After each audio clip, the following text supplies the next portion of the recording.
திருச்சிற்றம்பலம். K சங்கரின் கீதை சேனலை தினமும் பாருங்கள். இந்த வீடியோவை லைக் செய்யுங்கள், ஷேர் பண்ணுங்கள் மற்றும் மறக்காம சப்ஸ்கிரைப் செய்யுங்கள். தேங்க்யூ. திருச்சிற்றம்பலம். திருமந்திரம் 10ஆம் திருமுறை திருமூலர் அருளியது. பாடலும் விளக்கமும். பாடல் எண் 531 முதல் 540 வரை. திருமூலர் திருவடிகள் போற்றி போற்றி. திருச்சிற்றம்பலம். பாடல் 531. ஓரெழுத்தொரு பொருள் உணர கூறிய சீரெழுத்தாளரை சிதைய செப்பினோ கூறிடை சுணங்கனாய் பிறந்தங்கோருகம் பாரிடை கிருமியாய் படிவர் மண்ணிலே. ஓரெழுத்து மந்திரத்தையும் ஒரு பொருள் என்றிருக்கும் மெய்ப்பொருளையும் உணரும் வண்ணம் உபதேசம் செய்த பெருமைக்குரிய ஆசானை சீருடன் போற்றி மதிக்க வேண்டும். உண்மையை அவரிடமிருந்து அறிந்த சீடர்கள் அவரை தூடனமாக மனம் வருந்தும்படி பேசினாரானால் மறுபிறப்பில் ஊர் சுற்றி அலையும் சொறிநாயாய் பிறந்து ஓர் யுகம் அல்லல்படுவர். அதன் பின்னரும் இப்பூமியில் நீரில் வாழ் கிருமிகளாகி இம்மண்ணிலேயே படிந்து அவர் ஆன்மாவையும் இழந்து போவார்கள். பாடல் 532.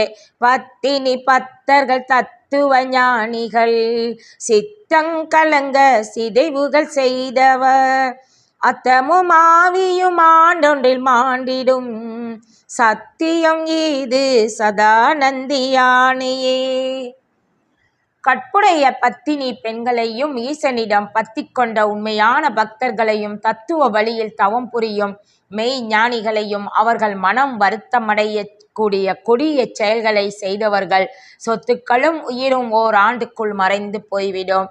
இது சத்தியம் என்று சதாசிவனாகிய என் நந்தியின் மேல் ஆணையிட்டு சொல்கின்றேன்.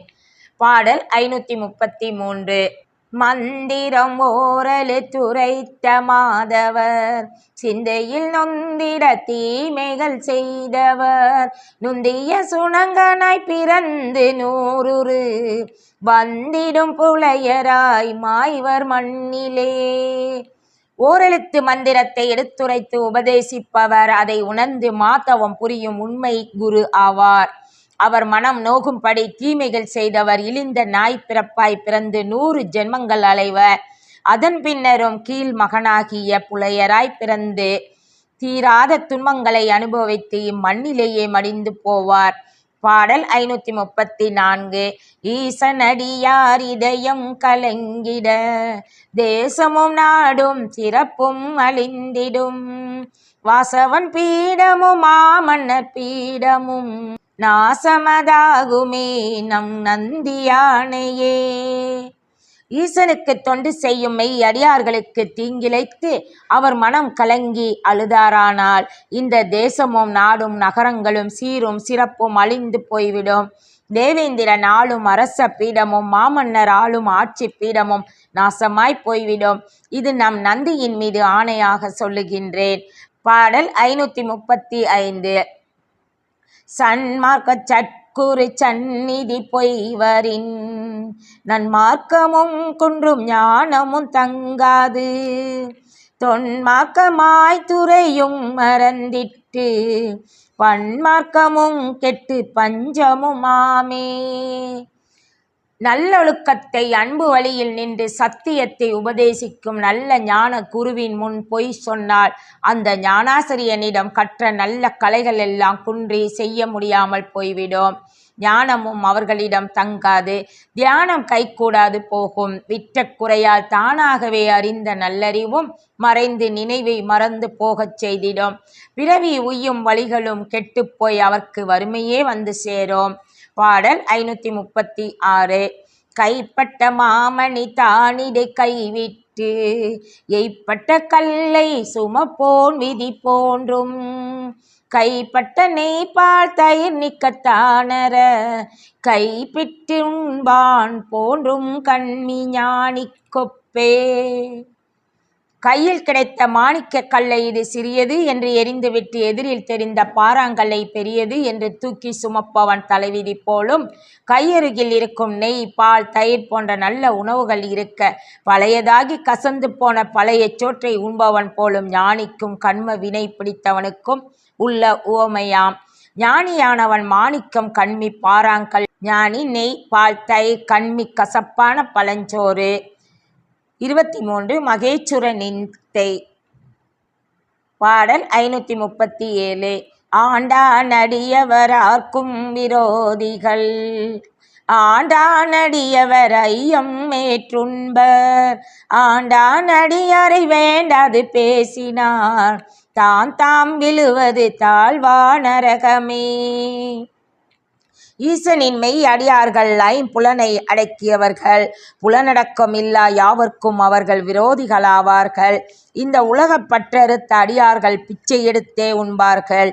அந்த ஆண்டான் அடியாரை உணராது வேண்டாத சொற்களை பழியாக பேசி அவமானப்படுத்துவோர் அனைவரும் தாமாகவே தாழ்வான நிலையை அடைவார். அவர்கள் நரக குழியில் தான் வீழ்வார். பாடல் 538. ஞானியை நிந்திப்பவனும் நலனென்றே ஞானியை வந்திப்பவனுமே நல்வினை யான கொடுவினை தீர்வாரவன் வயம் போன பொழுதே புகுஞ்சிவ போகமே. உண்மையான ஞானியை வீண்பழி சுமத்தி நிந்தனை செய்பவனால் அந்த ஞானியின் தீவினை கர்மாக்கள் யாவும் விலகி அவருக்கு நன்மையையே தரும். அந்த மெய் ஞானியை வசை கூறி நிந்திப்பவன் வாழ்வில் நலன் எல்லாம் அழிந்து போய்விடும். அந்த மெய்ஞானிக்கு தொண்டுகள் செய்து வணங்குபவனுக்கு அந்த ஞானி தான் செய்யும் நல்வினை பயனை கொடுத்து அவன் செய்த கொடிய தீவினைகளை எல்லாம் தீர்த்திடுவார். இவ்வாறு ஞானி தன்னை நிந்திப்பவனிடம் தன் தீவினைகளையும் தன்னை வந்திப்பவனிடம் தன் நல்வினைகளையும் அவரவர் வசம் கொடுத்துவிட்டு இருவினைகளையும் ஒழித்த பின் அப்பொழுதே சிவபோகம் எனும் பேரின்ப சமாதியில் புகுந்திருப்பாரே. பாடல் 539. 24 பொறை உடைமை. பற்றி நின்றார் நெஞ்சில் பள்ளி தான் ஒன்றுண்டு முற்றி கிடந்தது மூக்கையும் நாவையும் தெற்றி கிடந்து சிதைக்கின்ற சிந்தையுள் வற்றாதொழிவது மாகம் மையாமே. ஈசன் எல்லோருள்ளத்திலும் பற்றி நின்றுள்ளார். அங்கே சுவற்றில் தலைகீழாக நின்றாலும் கீழே விழாது காற்றை பற்றி நிற்கும் பள்ளியைப் போல் அந்த ஒன்றிலேயே ஆன்மாவும் காற்றாக ஒன்றியுள்ளது. அந்த ஆன்மா காற்றாக ஒடுங்கியிருந்து மூக்கின் வழி சுவாசமாகவும் உண்ணாக்கின் வழி வாசியாகவும் இயங்கிக் கொண்டிருக்கிறது. அதனை தெளிவாக அறிந்து அது மூச்சாக ஓடி சிதைந்து போகாமல் வாசியால் வளர்ந்து சிந்தையின் உள்ளே நிறுத்தி தவம் செய்ய வேண்டும். அதுவே வற்றாத வளங்களை யாவும் கொடுத்து ஈசனிடம் கூடும். அதற்கு மகா பொறுமையும் உள்ள உறுதியும் பள்ளியைப் போல் காற்றை பயன்படுத்தும் வாசியை கொண்டு தவம் புரிய வேண்டும். பாடல் 540. ஓலக்கம் சூழ்ந்த உளப்பிலி தேவர்கள் பாலொத்த மேனியன் பாதம் பணிந்துய்ய மாலுக்கும் ஆதி பிரமக்கும் மன்னவன் ஞாலத்திவர் மிக நல்லரென்றானே. ஈசன் விளங்கும் பொற்சபையை சூழ்ந்தே அழிவே இல்லாத தேவர்களும் நின்றுள்ளார்கள். அதை அறிந்த ஞானிகள் பால் போன்ற பரிசுத்தமான சூட்சம உடலில் நின்ற பொன்னார் மேனியன் உடலை கொண்ட ஈசன் திருவடியை பற்றி நின்று பொறுமையுடன் இருந்து தவம் செய்வார்கள். திருமாலுக்கும் பிரம்மர்க்கும் மேலான மன்னவனாகிய ஈசன் உலகத்தில் இவர்களே தேவர்க்கும் மேலான நல்லார்கள் என்று யாவர்க்கும் சொல்லி தெரிவித்தானே. திருச்சிற்றம்பலம். திருமூலர் திருவடிகள் போற்றி போற்றி. திருச்சிற்றம்பலம். கே சங்கரின் கீதை சேனலை தினமும் பாருங்கள். இந்த வீடியோவை லைக் செய்யுங்கள், ஷேர் பண்ணுங்கள் மற்றும் மறக்காமல் சப்ஸ்கிரைப் செய்யுங்கள். தேங்க்யூ.